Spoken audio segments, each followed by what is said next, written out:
वर्तमान शासन नायक भगवान महावीर स्वामी की परम पूजनीय गुरु नाम गुरुदेवाचार्य भगवंत विराग सागर जी मुनि महाराज की परम पूजनीय वर्तमान पट्टाचार्य आचार्य भगवंत विशुद्ध सागर जी महाराज की परम पूजनीय दीक्षा शिक्षा प्रदाता संयम प्रदाता आचार्य भगवंत श्री विभव सागर जी मुनि महाराज की अहिंसामय विश्व जैन धर्म की 10 लक्षण महापर्व की उत्तम माधव धर्म की बोलो ब्रह्म पूज्य मुनि श्री श्री सागर जी महाराज की जय।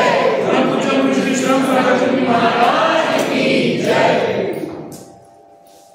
प्रियतमन, आज हमारे अनंत जन्मों के पुण्य की उदय से 10 लक्षण महापर्व का दूसरा दिन भी हमें मनाने का सौभाग्य प्राप्त।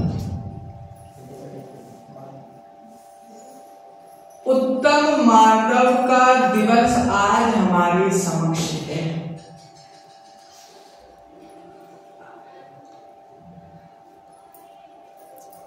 हमने बहुत प्यारा मकान बनाया।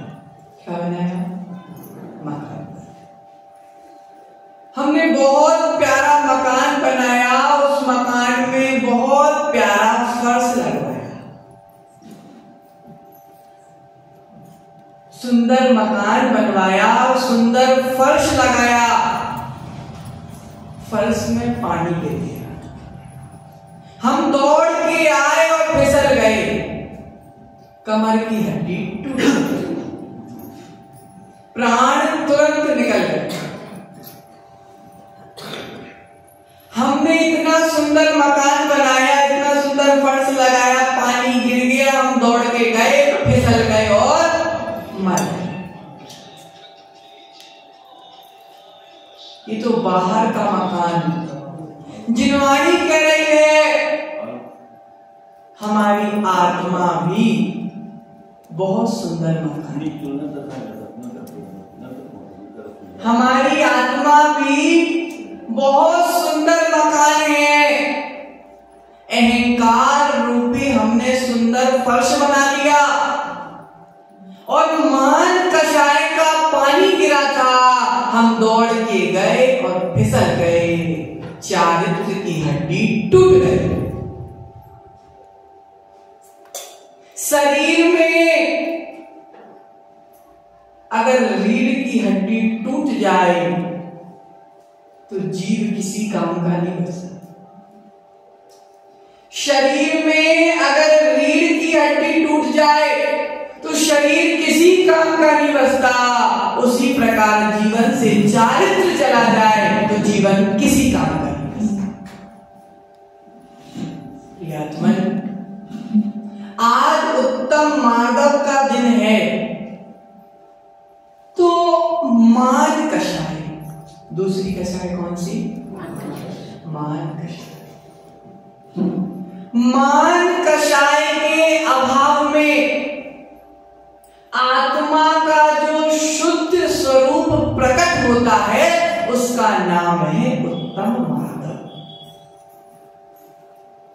ये मान कषाय इतनी खतरनाक कषाय है, ये मान कषाय राजा को भी भिखारी बना देती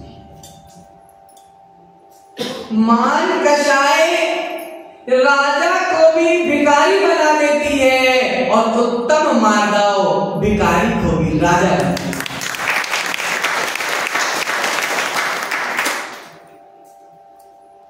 लघुता का भाव, लघुता का भाव ही माधव है।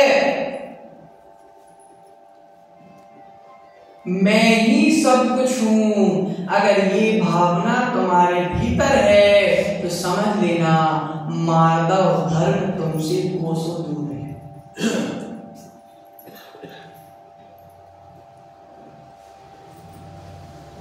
अगर मान कषाय भीतर में बैठी हुई है, अगर मान कषाय भीतर में बैठी हुई है, कोई कुछ करने वाला नहीं है। मैं ही करता था, मैं ही करता हूं और मैं ही करता रहूंगा। किसी दूसरे व्यक्ति को आगे बढ़ने नहीं देना, इसी का नाम है मान कषाय। प्रियतमन, घर के दरवाजे पर कुत्ता आता है। कौन आता है? कुत्ता। हम बहुत प्रेम से कुत्ते को रोटी खिलाते हैं, हम बहुत प्रेम से कुत्ते के ऊपर हाथ फेरते हैं, रोज आता है, रोज रोटी देते हैं।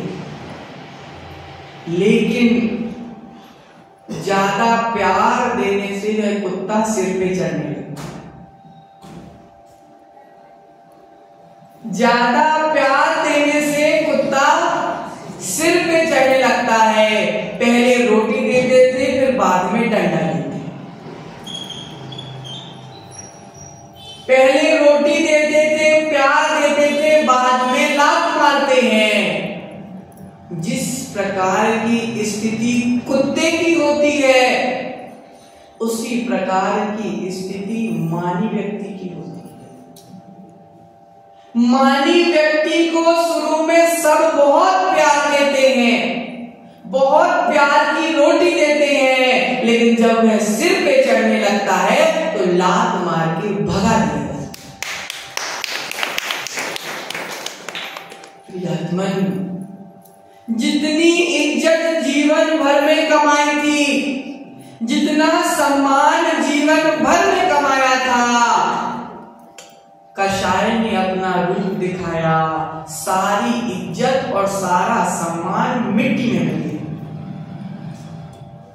प्रियात्मन, मार्दव धर्म जिसके भीतर है, चाहे वो अपने घर में हो, चाहे वह समाज में हो, चाहे वह राष्ट्र में हो, चाहे वह देश में हो, हर जगह उसको सम्मान। और अहंकारी व्यक्ति, मानी व्यक्ति कहीं भी पहुंच जाए, केवल उसके लिए 4 बातें सुनने को, वह बातें वो नहीं सुन रहा, उसके भीतर बैठी कसाई के कारण उसको सुनना पड़ रहा। छोटी छोटी घास उग जाती है हर जगह, बरसात के समय तो बहुत ज्यादा। छोटी छोटी घास उग जाती है, जिस दिन तेज हवा चलती है घास अपने आप झुक जाती है। तेज हवा चलती है, घास के ऊपर से हवा आई, घास झुक गई तो घास बच जाती है। और उसी जगह बांस का पेड़ हो, कितनी भी हवा चले वह बांस झुकती नहीं है, और हवा के कारण उसके 2 टुकड़े हो गए। घास झुक गई तो बच गई, बांस झुकी नहीं तो टूट गई। उसी प्रकार जो व्यक्ति गुणों के आगे झुक जाते हैं वह जीवन में उठ जाते हैं, और जो गुणों में टोंटबाजी करते हैं वे सारे जीवन का विनाश कर देते हैं। प्रियात्मन, व्यक्ति का विनाश जब पास आता है, दीपक में जब घी खत्म हो जाए और बाती थोड़ी सी बची, दीपक में घी खत्म हो जाए और बाती थोड़ी सी बची हो, तो दीपक की लौ ज्यादा ऊंचा उठती है। ज्यादा ऊंची लौ और ज्यादा तेज लौ होती है, क्योंकि बुझने वाली है। जिस प्रकार बुझते हुए दीपक की लौ ज्यादा ऊपर उठती है, उसी प्रकार जिन जीवों का विनाश पास में आ गया है वह व्यक्ति ज्यादा ऊपर उचकते, ज्यादा ऊपर उचकने वाले जीव, ज्यादा ऊपर उचकने वाले जीव को समझ जाना चाहिए कि उसका विनाश ज्यादा दूर बस होने ही वाला है। विनाश विवेक शून्य हो जाता है। जब विनाश पास में आता है तो विवेक शून्य हो जाता है कि मुझको क्या करना है, मुझको सामने वाले से क्या बोलना है, मुझको सामने वाले से कैसा बोलना है, मुझको सामने वाले से कैसा व्यवहार करना है। मैं ही सब कुछ हूं, ये भाव आ जाता है। समझ लेना, विनाश और असफलता तुम्हारे चरणों में आने वाली है। तुम्हारे हंसने का समय जाने वाला है, तुम्हारे रोने का, बिलखने का समय आने वाला है। प्रियात्मन, मानी व्यक्ति जीवन में कभी ऊपर नहीं उठ सकता, और अगर उठ भी जाता है तो कर्म उसको ऐसा पटकते हैं कि दूसरी बार उठने के लायक भी नहीं रहता। प्रियात्मन, खेत में नकली पुतला बना के लगाते हैं, सम्यक? खेत में नकली पुतला बना देते हैं जिससे जानवर धान को ना खाए। उसको क्या बोलते हैं तुम्हारे यहाँ? हमारे बुंदेलखंड में उसको बिजुका बोलते हैं। बिजुका हिंदी। हाँ, हिंदी में भी बिजुका बोलते हैं। तो वो बिजुका खेत में रहता है, तो आचार्यों ने मानी व्यक्ति की तुलना उस बिजुका से की। मानी व्यक्ति की तुलना उस बिजुका से की है। बिजुका ना स्वयं धान खाता है ना किसी को खाने देता है। बिजुका ना स्वयं धान खाता है और ना खेत में आने वाले किसी को खाने देता है। उसी प्रकार मानी व्यक्ति हुआ करता है, ना स्वयं धर्म करता है ना धर्मात्माओं को धर्म करने देता है। स्वयं 24 घंटे पापों में डूबा रहता है, स्वयं 24 घंटे कषायों में डूबा रहता है, स्वयं 24 घंटे भोगों में विलासों में डूबा रहता है और धर्मात्माओं के जीवन में टॉर्च जला के अवगुणों को देखता है। कहीं से तो अवगुण मिल जाए, खोद खोद के देखता है, क्योंकि जिसकी बुद्धि में गंदगी भरी है वह गंदगी ही ढूंढता है। सुअर को कहीं भी ले जाओ वह गंदगी ही ढूंढेगा। सुअर को कितनी भी 5 स्टार होटल में ले जाओ वह वहां भी गंदगी ही ढूंढेगा, क्योंकि मन में ही गंदगी भरी है। उसी प्रकार मानी व्यक्ति को, अहंकारी व्यक्ति को, अभिमानी व्यक्ति को कितनी भी अच्छी जगह ले जाओ, चाहे मंदिर में ले जाओ, चाहे गुरुओं के पास ले जाओ, चाहे स्वर्ग मोक्ष में ले जाओ, वहां भी वह गंदगी ही ढूंढेगा, क्योंकि बुद्धि तो सूकर वाली है। मन में तो गंदगी भरी है, मन में जिसकी गंदगी है मुख से अच्छी बातें नहीं निकल सकती। मन में जिसकी गंदगी भरी है मुख से अच्छी बातें नहीं निकल सकती, और अगर मन साफ है तो मुख से बुरी बातें भी नहीं निकल सकती। मन वह इंसान के रूप में भी सुअर है जो हर जगह गंदगी ढूंढता है, और जिसका मन साफ है, आचार्य कह रहे हैं, वह इंसान के रूप में भविष्य का भगवान है। मन कुएं में बाल्टी डालते हैं और बाल्टी पानी को देखकर झुक जाती है। कुएं में बाल्टी डालते हैं और बाल्टी जैसे ही पानी के पास पहुंचती और झुक जाती है। बाल्टी झुक जाती है, इसलिए जब ऊपर आती है तो लबालब पानी भर के आती है। बाल्टी अगर पानी को देखकर ना झुके तो क्या वो पानी से भर सकती है? नहीं, तुम्हारे स्पेशल कुआं हो कोई तो बात अलग। बाल्टी पानी को देखकर झुक जाती है, इसलिए लबालब भर के आती है। उसी प्रकार जिन जीव के भीतर मार्दव गुण है वह गुणों को देखकर झुक जाते हैं, तो गुणों से भर के ऊपर आ जाते हैं।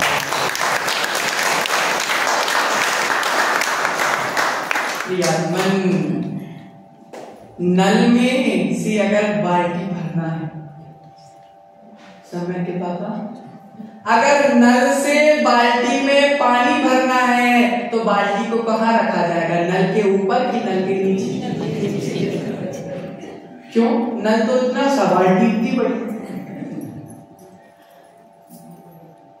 पानी भरना है तो बाल्टी नीचे रखी जाएगी कि ऊपर रखी जाएगी? नीचे रखी जाएगी। क्यों?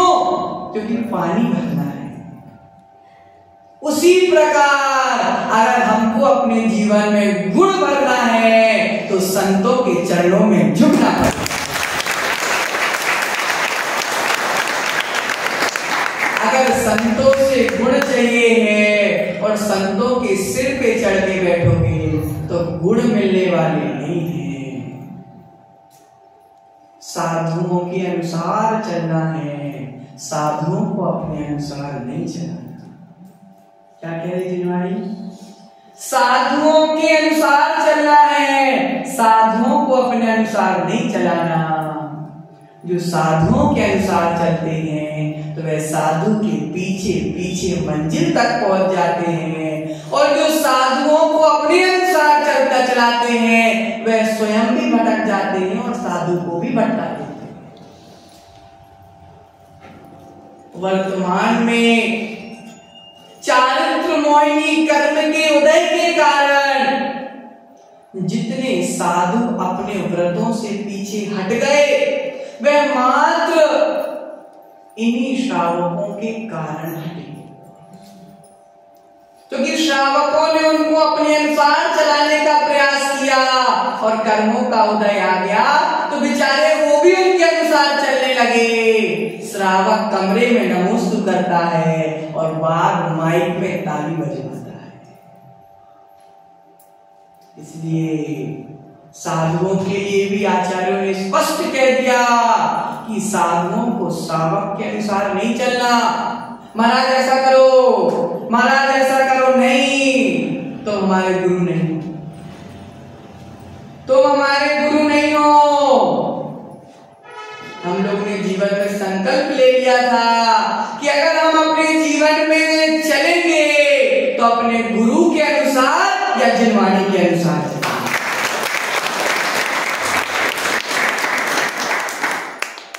प्रियजन, मार्दव धर्म यही कह रहा कि मन की मान रूपी गंदगी को साफ करो। गंदगी की जल्दी साफ कर ली जाए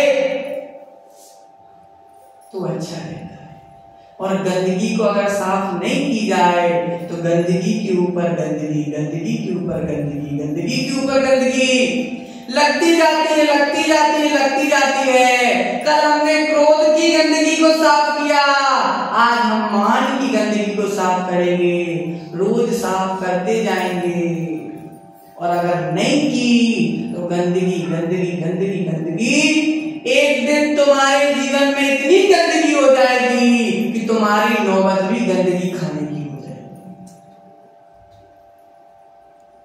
प्रियजन, एक चूहा था, बिल्ली चूहे को दौड़ा रही थी पकड़ने के लिए। चूहा इतना घबरा गया, सामने संत बैठे थे। संत से बोला कि संत, ये बिल्ली मुझको बहुत परेशान कर रही है, तो मुझको कुत्ता बना दो। क्या बोला चूहा ने? कि ये बिल्ली मुझे बहुत परेशान कर रही है, तो मुझको कुत्ता बना दो तो मैं बिल्ली को परेशान करूंगा। संत ने बोला बिला कुकुर भवा, तो कुत्ता बन गया, चूहा कुत्ता बन गया। अब कुत्ता बना तो दौड़ने लगा, सामने से शेर आ रहा। अब फिर बोला महाराज अब ये शेर आ गया, अब आप मुझको भी शेर बना दो। महाराज ने बोला सिंह भवा, तथास्तु, शेर बन गया। अब शेर बन गया तो उसने बोला गुरुजी तुमने तो शेर बना दिया, अब पहला शिकार तो मैं तुम्हारा ही क्या बोला? पहला शिकार मैं तुम्हारा ही करूंगा। गुरुजी के पास जैसे ही झपटा मारने आया, गुरुजी ने बोला मूसक भवा, वापस चूहा। शेर बन गया था लेकिन कषाय आई तो फिर चूहा बन गया। उसी प्रकार हम भी हैं। निगोद में रो रहे थे, किसी संत ने बोला आगे बढ़ो, तो अपन निगोद से आ गए स्थावर। नहीं, निगोद से निकल के हम आ गए तिर्यंच गति में। तिर्यंच गति में थोड़ा पुण्य बढ़ा, फिर पहुंचे नरक गति में। नरक गति से फिर और बढ़े मनुष्य गति में, फिर पुण्य का दुरुपयोग किया मुनि में, फिर सीधे पहुंच गए निगोद में। चूहा से कुत्ता बना दिया, कुत्ता से शेर बना दिया, और फिर शेर से सीधे चूहा बना दिया। उसी प्रकार निगोद में थोड़ी भावना थोड़ी सी अच्छी हुई तो अपन पहुंच गए तिर्यंच में। तिर्यंच से निकल के नरक में पहुंचे, नरक में थोड़ा भावना हुई तो मनुष्य गए और मनुष्य बनने के बाद हमने इतना अत्याचार किया, हमने अपने कषाय की आगे किसी को नहीं देखा। हमने ना जिनेंद्र को देखा, ना हमने जिनवाणी को देखा, ना हमने गुरु को देखा। मान, इतना मान आ गया, कषाय इतनी आ गई कि कर्मों ने इतना तेज थप्पड़ मारा कि सीधे हम निरोध में पहुंच गए। कर्मों की दशा बहुत विचित्र है भैया, कर्मों की दशा बहुत विचित्र है। वह नहीं देखता कि तुमने कितना धर्म किया, वह नहीं देखता कि तुमने कितने साधुओं को आहार दिए, वह नहीं देखता कि तुमने कितने अच्छे काम किए, वह तो मात्र यह देखता है कि तुमने गलत क्या किया। प्रियजन, कोई देखे या ना देखे, कर्म की नजर तो पल पल हमारे ऊपर है। पर्यूषण पर्व हमको यही सिखा रहा कि भैया कर लो मौज, इतनी मौज कर लो मौज, कर लो मस्ती, कर लो परेशान, कर लो कषाय, कर लो पाप, कितनी करोगे बेटा। जब समय आएगा तो शरीर की करवट बदलने के लिए भी शरीर में शक्ति नहीं बचेगी। इसलिए अभी शक्ति बची है तो कषायों को धोने का काम कीजिए। मार्दव धर्म हमारे जीवन में आ जाएगा तो हमारा जीवन जीते जी स्वर्ग बन जाएगा। इसी मंगल भावना के साथ परम पूजनीय आचार्य श्री विभव सागर जी महाराज की परम पूज्य मनीष